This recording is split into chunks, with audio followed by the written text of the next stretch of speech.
everything that he has mentioned, maybe you know, maybe you don't know. Let's add all of them together and start practicing them in our various houses. You know, Ghanaians, we don't understand the use of fire extinguishers in our houses.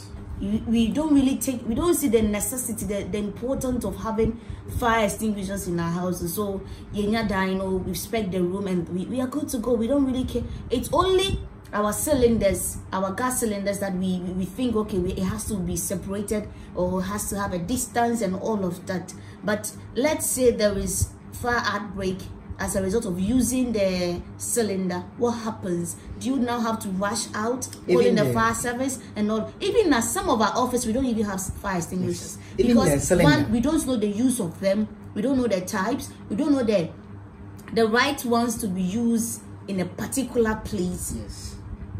So we intend to live an ignorant life. We tend to care not about these things, but it is very, very, very, very important. If by any means, and then you know, sometimes we just split it out like that, forgetting that the waba itself can also cause hazard to us. We don't really care about that. Yes. We take something, they know they're one in a few minutes, the person will just go pick it up again and start drinking. Taking in something that you're not supposed to take in inside you, yes. You have taken in, and it's hazard. So it means the hazard is with us. Yes, hazard, we have different types of hazard. I didn't talk about that one. We have biological ones, that are viruses and bacteria, they are all hazards. Yeah. So if you leave food just uncovered, or they are most of the bacteria are difficult to see. And you know, sometimes when you go to our hospitals, we will have rusted cylinders in the hospital, and they are using it on patients. They are not thinking to it, this rusted, you know, sometimes I sometimes ask myself if it is out of ignorance or it is that we don't care. No, this problem is something that we need to address as a country. Now, Ghana, we don't have policies on health and safety.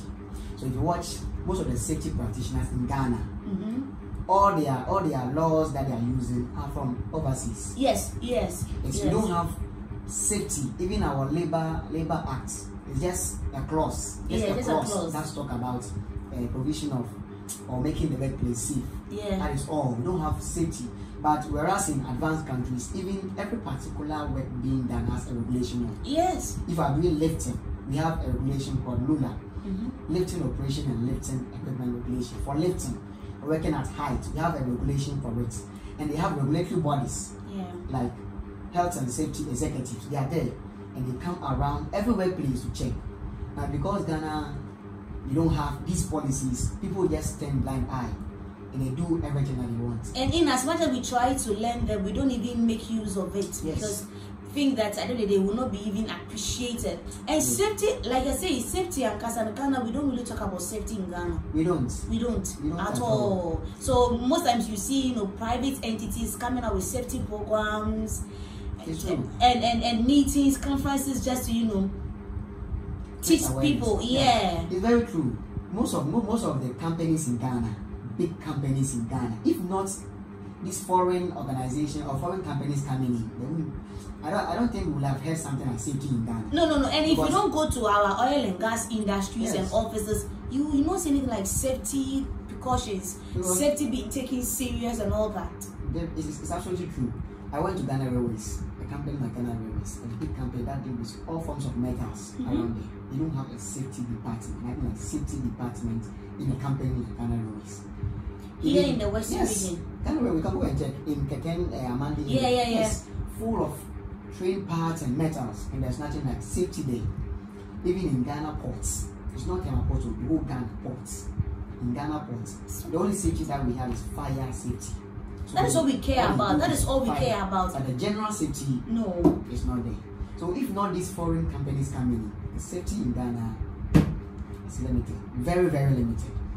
So awareness in safety is one of the things that we must throw light on. And you know, our leaders don't show interest in it, in as much as people try to, you know, bring out conferences, organize conferences, you know, to create awareness. Sometimes it looks like they don't have any interest in it. It looks like it's time wasting and all of that. I think because they think they are not affected in a way. No, they think you have to know. So what do you go for mobile People phone? think safety, that's what people think. Safety is just common sense, but it goes beyond common sense. So I was talking to a friend and said safety is just give helmets, give gloves, give those things. Now safety, even in the control, we have a hierarchy of control that will control hazard and risk. Even in the control, PPE is the last one. Yeah, very true. Last control. Very true. So if you think safety is just shower helmet, shower there, that is the last one. We have 5 main hierarchy of control. Maybe sometime or when time permits, I'll talk about that one. Yeah. We have the elimination, we have the substitution, the engineering, administration before the PPE. PPE is the last one. Now the elimination is there's always to eliminate, to get rid of it. Yeah. So if the hazard is what is worrying the company, let's say a noisy machine creating noise, you just take the noisy machine off and the hazard will be off. Now some of the hazards we need them. You know, human beings, we need human beings to work. Human beings are hazards. Now, since we can't eliminate them, we keep them, but we have another control called substitution. That's the second one. It's a hierarchy, so we don't just jump to any of them. It follows a process. Now, the substitution just means replacing that hazard with another alternative. Yeah, that will do or have the same function. The same function. It's actually football. Say, where is substitution? Where number 7 now? What the same number 7, don't go number 7. So we have the same function. Yes. It's in the substitution. If this material is what you are using and is posing hazard, you take it off. You bring another one that's has or the hazard is very limited. Or no hazard at all.